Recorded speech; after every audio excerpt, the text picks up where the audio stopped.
पैदा नहीं हुआ है। देखिए ये अहंकार है, अहंकार रावण का नहीं रहा, अहंकार बड़े बड़े राक्षसों का नहीं रहा, तो भाजपा का अहंकार रह जाएगा।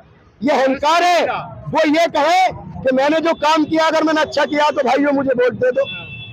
देखिए भाजपा की सरकार है, भाजपा की सरकार है, जुमलों की बौछार है और देश में फैला रखा पूरे नफरत का बाजार है और चारों तरफ महंगाई की लूटमार है और पूरे देश में मचा हाहाकार है और कुछ लोग अनुभव कहते हैं कि देश में 56 इंच की सरकार है। डंका बज रहा है, देखिए कतर में जाकर 8 भारतीयों को फांसी की सजा हो गई है। डंका बज रहा, उनको लेकर आइए तब मानेंगे कि डंका बज रहा है। डंका नहीं बज रहा, सिर्फ एक झूठ का प्रमोशन है।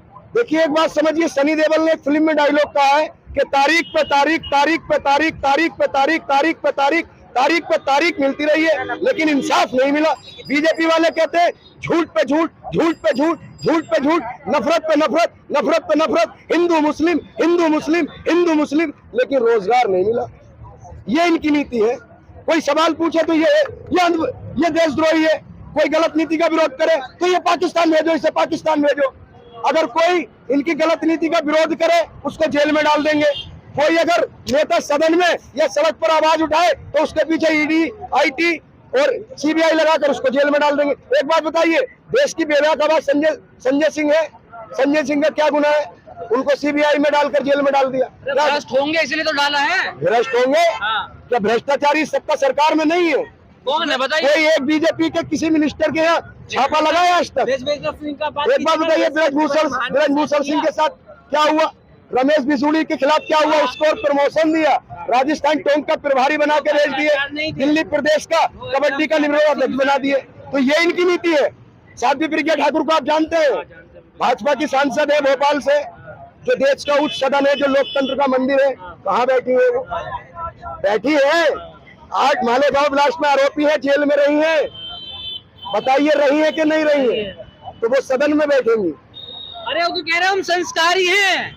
संस्कारी है, सब हमें मैंने देखा है, वो कह रही है घरों में चाकू रखो, चाकू हथियार रखो।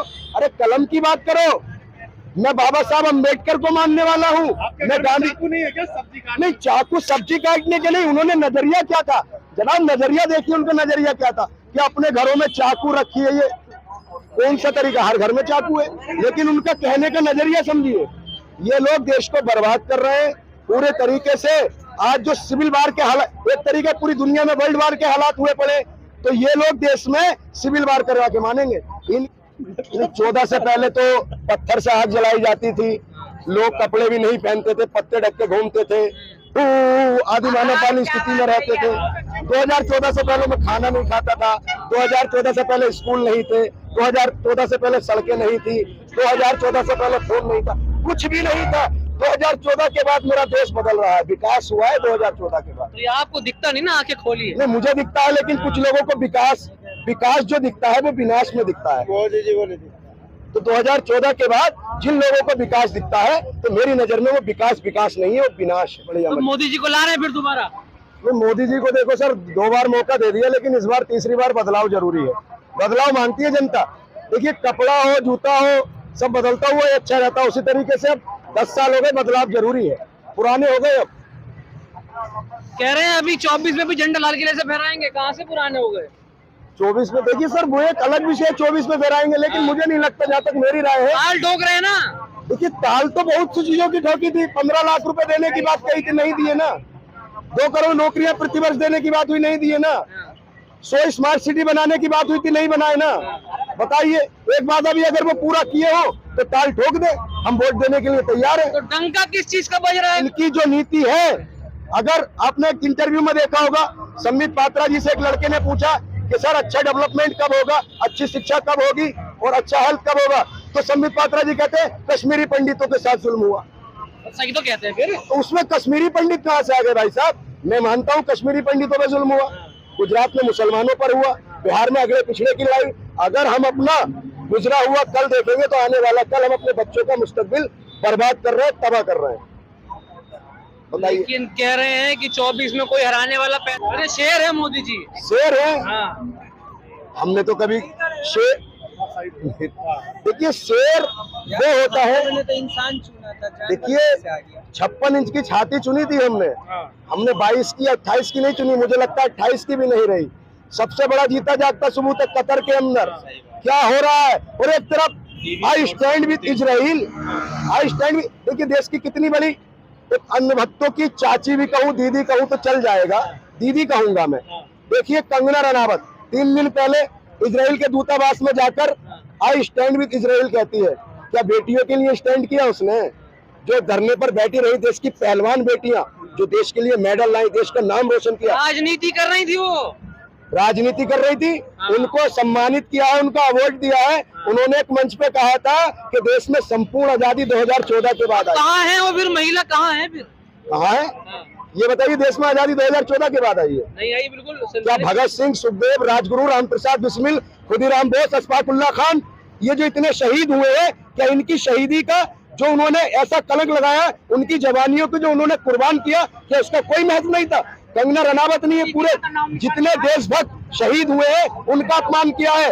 उसको देखिए, जो जितना ज्यादा नफरत फैलाएगा जितना बुरा होगा, सांसद में बैठेगा। कंगना रनावत इस बार मेरी बात लिख लेना, मैं आपके चैनल के माध्यम से कह रहा हूँ, कंगना रनावत 2024 के चुनाव में कहीं ना कहीं तो सांसद बन के जाएंगी और वो महिला बाल विकास मंत्री बनेगी। जैसे स्मृति ईरानी जी अब वो 10 साल से बनी पड़ी है। एक समय था हमारी स्मृति ईरानी जी घंटी बजाती थी, टन टन टन टन घंटी बजाती थी। 350 का जब सिलेंडर था, जब कोई जवान शहीद होता था चूड़ियां बेचती थी। पुलवामा पे बात हुई, बताइए पुलवामा पर आज तक कोई सीबीआई की इंक्वायरी हुई, ईडी लगी? आपके 1 किलोमीटर पीछे मेट्रो है, बदला लिया था। बताइए मुझे एक बात बताइए, आप मेट्रो के अंदर चाकू या हथियार लेकर चले जाएंगे? नहीं जा सकते। जब एक मेट्रो पे आप चाकू और हथियार नहीं ले जा सकते, इतनी अति संवेदनशील जगह पर 300 किलो आरडीएक्स कहां से पहुंच गया जनाब? ये सवाल कोई इसका जवाब देगा मुझे पूरे देश के अंदर? भारतीय जनता पार्टी का नेता कोई जवाब देने को तैयार नहीं है, मालूम है। फिर आप देश एक तरफ कहते थे जब 2014 में भावी प्रधानमंत्री थे, मैं देश नहीं बिकने दूंगा, मैं देश नहीं झुकने दूंगा, सौगंध मुझे इस मिट्टी की, मैं देश नहीं मिटने दूंगा। क्या हो रहा है? क्या हो रहा है? एक बार बताइए, सारी चीजें आप प्राइवेट कर दोगे तो सरकारी प्रधानमंत्री रख के क्या हम घंटी बजवाएंगे? बताइए, बैल को प्राइवेट कर दिया, प्राइवेट में ज्यादा विकास होगा, ज्यादा विकास होगा। एक बात बताइए, आपके रिलेशन में कोई सरकारी नौकरी करता है? कितना सैलरी पाते हैं वो?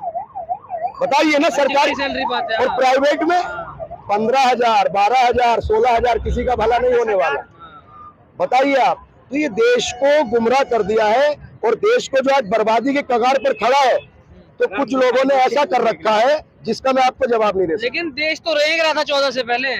24 में क्या लग रहा है इस बार? 24 में क्या नाम है, मोदी चले जाएंगे।